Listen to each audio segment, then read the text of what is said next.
Hello YouTube. So I come to you with some very exciting news. I did a series on Dr. Torture, Dr. Matthew Israel, who runs the JRC, the Judge Rottenberg Center, for severely disabled and autistic children, where they have made it a practice to use electric shock therapy as diversion therapy, which the UN declared was in fact torture and encouraged the United States to stop the torture of these children. And no matter how much people tried, this man always seemed to prevail. Senator Brian Joyce has introduced several bills to try and get this type of diversion therapy to come to an end, and he has always been blocked. But somewhere down the line here, somebody heard something, because the headlines that I'm reading are Canton's Rottenberg Center founder indicted on excessive shock allegations. Dr. Matthew Israel, founder and executive director of the JRC of Canton, pled not guilty Wednesday to 2 criminal counts leveled against him by Attorney General Martha Coakley in the Norfolk Superior Court. At Israel's arraignment in Norfolk Superior Court, he entered into a sentencing agreement for pretrial probation, and according to Coakley's office, under the terms of this probation, Israel is required to resign from his position as executive director at the JRC. Yes. And he's prohibited from working for the JRC or serving as a member of its board of directors. He was ordered to serve probation for 5 years, and should he violate any terms of his probation, he could be further prosecuted. What a break for these children. What a victory for them. Score 1 for the good guys. The battle's not over.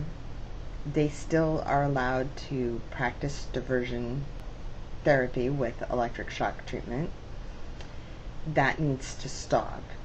And the good news is Senator Joyce had previously sponsored several bills to try and stop this type of therapy, and every bill got squashed in its first initial onset. But now another bill that he sponsored advances. So it's moving in the direction it needs to move to become a law. And let's hope that those in power do the right thing and pass this bill. Very few politicians could I say I like, much less any that I could say I'm proud of. But Senator Brian Joyce is one I'm very proud of having work from me and you and everybody else, we the people. He represents the office in the best interest of the people, and you can't ask for a better politician than that. So hats off to you, Senator Joyce. You deserve a round of applause from the people, and let's hope your bill gets passed into law. Thank you to everyone who wrote letters to the people that will be looking at this bill. I can't thank you enough for your support. I'm sure these children can't thank you enough. I feel like I have done very little, but I'm going to take the last leg of this, the very last stance of this, and put all of this information together and go back to my contact at the FDA and discuss this with him and see if there's some way that we can make sure that devices like shock therapy backpack that Dr. Israel invented does not get approval from the FDA without more understanding of what the device is and what it's going to be used for and how it will be maintained and things like that.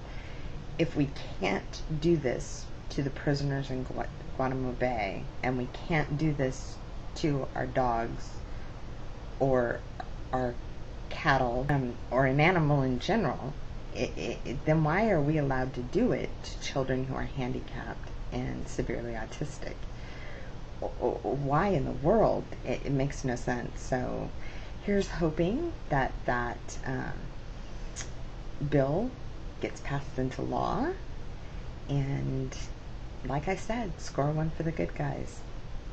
Just wanted to bring you this story. The links are in the box below. And thank you, YouTube. Thank you, my subscribers, for all you've done. And just amazing, amazing news. I'm thrilled. Well, everyone, have a good night. Thank you.